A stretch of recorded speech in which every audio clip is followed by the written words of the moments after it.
কাতারে ইসরায়েলের হামলার পর দেশটি বারবার বলে এসেছিল তারা ইসরায়েলকে যথাযথ জবাব দেবে। অবশেষে সেই পথেই হাঁটছে কাতার। ইসরায়েলের বিরুদ্ধে দেশটি নিচ্ছে ব্যবস্থা। কিন্তু কি সেই ব্যবস্থা? কাতার সরাসরি সামরিক শক্তি দিয়ে প্রতিশোধ না নিয়ে বরং বেছে নিচ্ছে আদালতের লড়াইয়ের পথ। একেবারে আন্তর্জাতিক অপরাধ আদালত দ্য হেগ এই পথে এগোচ্ছে কাতার। তাদের রাজধানী দোহায় ইসরায়েলের নজিরবিহীন হামলার প্রতিক্রিয়ায় আন্তর্জাতিক আইনের কাঠগড়ায় নিয়ে যাওয়া হচ্ছে ইসরায়েলকে।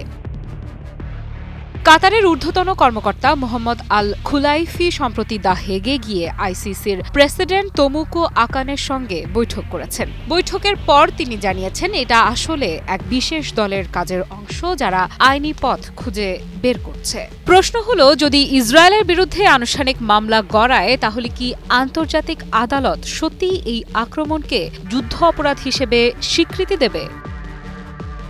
এখানে একটা গুরুত্বপূর্ণ প্রেক্ষাপট আছে। গত বছরই আইসিসি ইসরায়েলের প্রধানমন্ত্রী বেনিয়ামিন নেতানিয়াহু আর সাবেক প্রতিরক্ষামন্ত্রী ইয়োভ গ্যালান্টের বিরুদ্ধে মামলা গ্রহণ করেছিল। অভিযোগ ছিল গাজায় বেসামরিক মানুষকে লক্ষ্য করে যুদ্ধ চালানো, দুর্ভিক্ষ সৃষ্টি করার মতো কৌশল প্রয়োগ। শুধু তাই নয়, তাদের বিরুদ্ধে গ্রেপ্তারি পরোয়ানাও জারি হয়েছিল। তাহলে কি এবার কাতারের হামলার ঘটনাও যুক্ত হতে যাচ্ছে সেই যুদ্ধ অপরাধের তালিকায়? কিন্তু ঘটনাটা শুধু কাতার বনাম ইসরায়েল নয়। এই ঘটনার পর উপসাগরীয় সহযোগিতা কাউন্সিল জিসিসি একেবারে যৌথ প্রতিরক্ষামূলক ব্যবস্থার বিষয়ে একমত হয়েছে। ৬ সদস্যের এই জোট দোহায় বিশেষ বৈঠক ডেকে জানিয়ে দিল বিদেশি হামলার মুখে একসঙ্গে প্রতিরোধ গড়ে তুলবে তারা। তাহলে কি এটা নতুন এক আঞ্চলিক ফ্রন্টের সূচনা?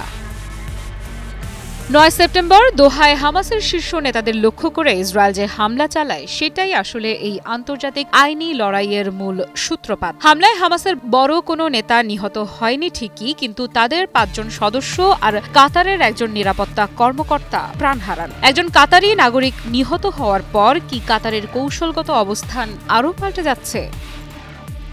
এখন আরও ভয়াবহ রূপ নিচ্ছে। গাজা সিটিতে চলছে একযোগে বিমান আর স্থল অভিযান। লাখ লাখ মানুষ ঘরবাড়ি ছেড়ে দক্ষিণের দিকে পালাচ্ছে। কারো কাছে নেই গাড়ি, কেউ আবার গাধায় টানা গাড়ি ব্যবহার করছে। ইসরায়েলের দাবি, গত কয়েক সপ্তাহে প্রায় ৩.৫ লাখ মানুষ গাজা সিটি ছেড়েছে। স্থানীয় প্রশাসন বলছে যে শহরে আগে থেকেই প্রায় ১০ লাখ মানুষ আশ্রয় নিয়েছিল, তাদের জন্য এটা এক চরম মানবিক বিপর্যয়।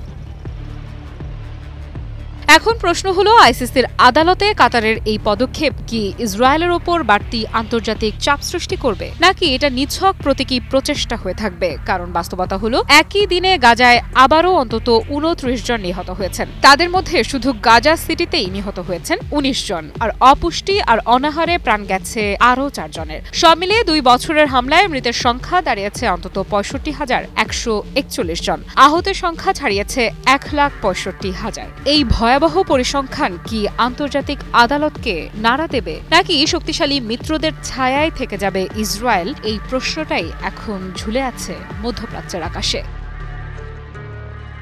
আফ্রিদা ইফরাত, নিউজ 24।